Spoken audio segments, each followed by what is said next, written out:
What's up guys, this is Sean and today we are going to check out another mansion. Ms Joanne hooked us up again with this 17.8 million mansion in Country Heights. Let's go.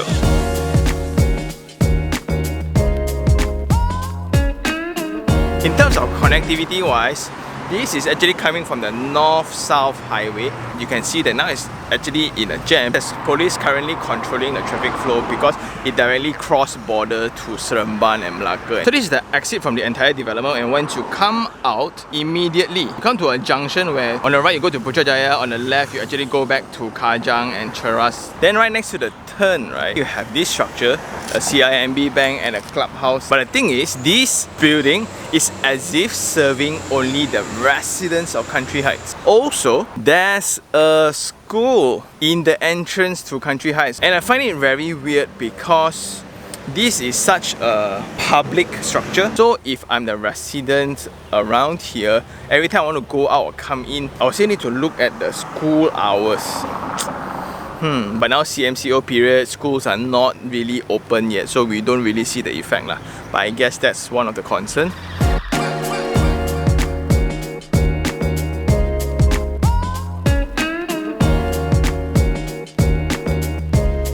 And when you come back home, you have this driveway applying concrete imprint, and the slope.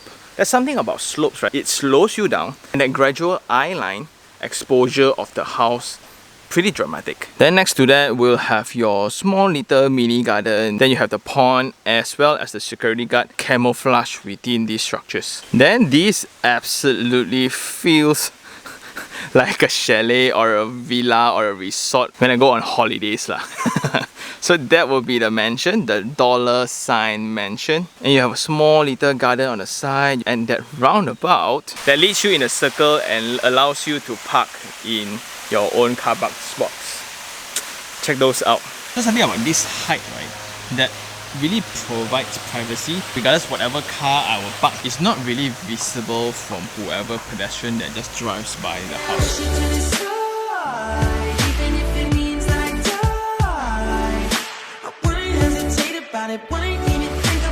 So after you park your car, you can immediately come up to this private garden of yours, putting the children actually got married here because of the sheer size of land, up to 46,000 square feet, and the build up is 28,000 square feet. It's bigger than an acre, you know. This is the entertainment hall. It divide function in accordance to structures and buildings. This is the lawn, the garden space, and the size is just crazy. You kind of think of it, why do you need such amount of space? People of such wealth, they will want everyone in the family to live together. Let's say I have 2 children, their wives and children will also be hosted in the same building. And one more cool fact, we have Mahate as our neighbor.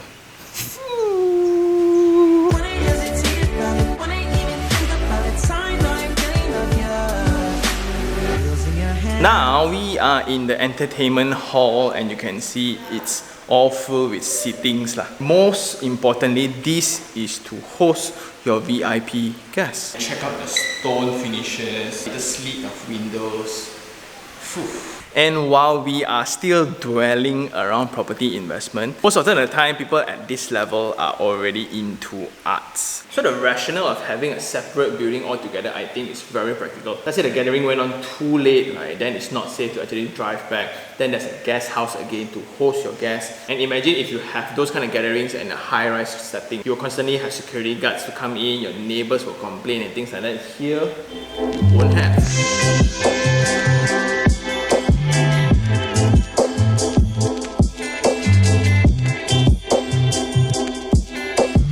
So in this guest house, you will have your own private dining, your own living space, just for the guests to feel really, really comfortable.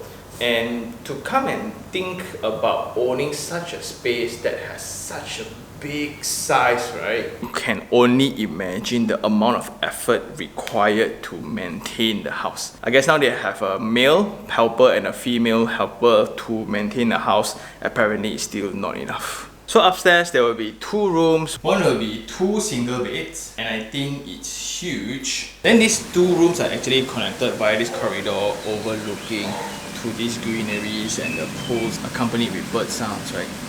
Amazing. This room then has 1 double bed, and there's another bonus point. That room connects you up to this rooftop, and it's amazing lah. I think one of the very good points about this particular building is that the neighbors are already built. There won't be any further construction noise. So what you will see is your neighbor's garden. Check out the landscape. So I can almost imagine myself as a guest, right? We will come and gather in the evening, then we will have dinner, then we will go to the entertainment house, then we talk about cars, watches, art. Then when it gets too late, you know what? Let's have breakfast tomorrow as well. Stay in my guest house. The children will sleep one room, the parents will sleep in another. During the early morning, you will wake up and you will come to this private balcony that is tiled furnished with stainless steel handrails. It's a very decent experience lah.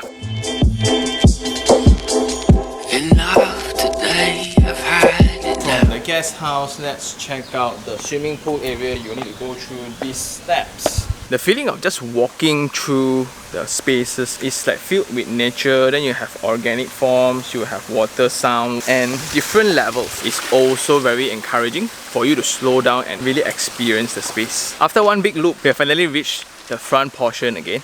Right, and this is the office. It's elevated, so you can see water and you're accompanied by your koi fishes. And just a quick glimpse of how the office looks like. So you have a decent ceiling height, and this connects you back to the house. There's this passageway. It's like your own private storage area. That's the exit out back to the car porch, and this connects to the kitchen. And I think this serves as the workers' access as well. This is the side door that they use to directly access to the kitchen right after grocery shopping.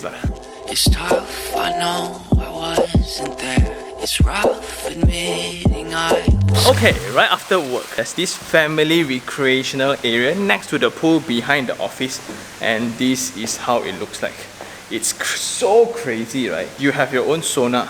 So this is your sauna next to your bathroom while the kids and the family just hang out and play ping pong. And there's something to also point out. It's very cool to have, right, when the house is really at its optimum state, where you have sufficient amount of people using every single facilities, and you have enough maintenance to really upkeep the entire building. That comes with cost and effort as well. The next thing would be the steps. I think it's cool to have, but it's just not friendly to anyone because it's too steep. Finally, let's head on to the main house.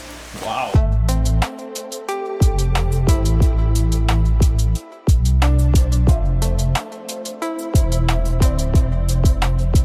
So coming up the steps, you will have exorbitant usage of materials.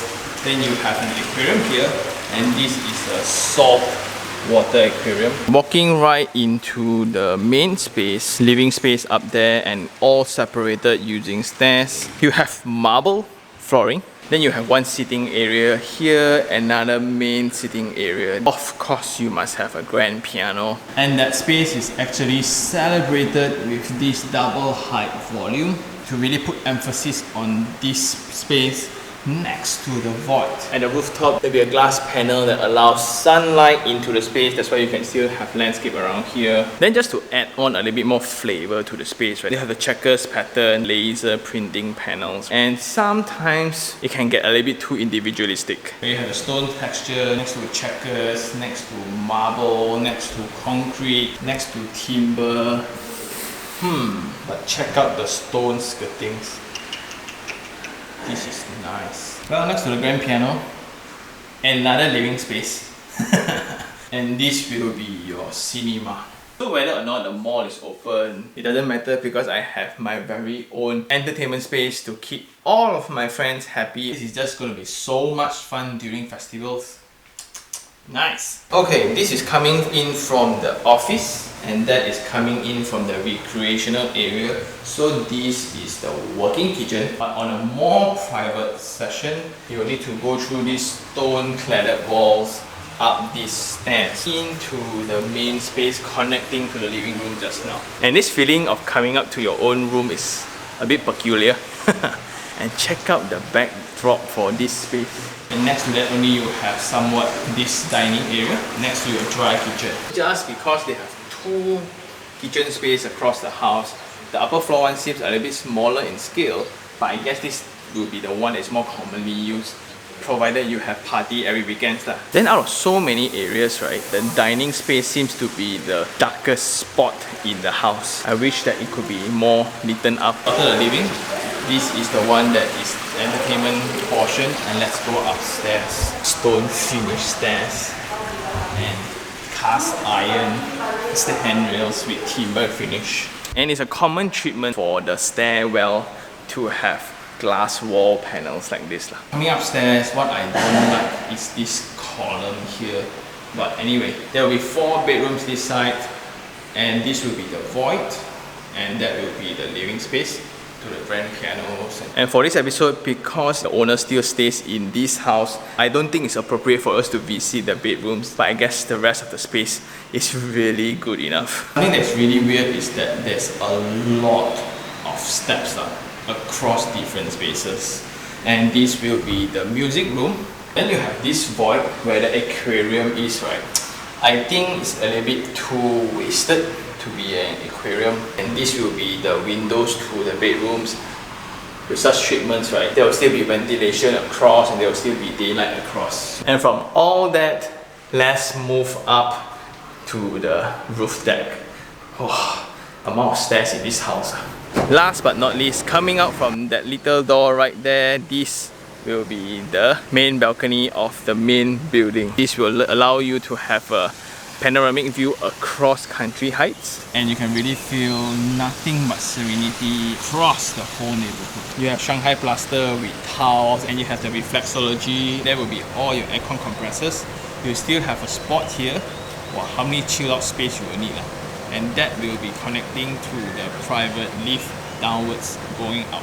And I think that's all for this mansion. It's now time for Sean Date 3 on 3. 3 things I like. Number 1 would be the site itself, and there's a few portions to this. Number 1, in country heights, right, that's a central security system, although it's individual titled, right. Number 2, in this particular plot of land, the neighbors are all built, so that reduces the risk of you suffering from construction noise of new mansions, as that's one of the main concerns for bungalow lots. Number 3, the topography of the site, I think it's very nice. It gives you a different dimension of security. For pedestrians on the road, you can't really gain access into the house. And the last portion of point number 1, the owner bought 2 plots and he did not build up entirely. He bought the next plot somewhat as a white space when you do paintings, and it feels really balanced. Point number 2, segregating buildings in accordance to their function.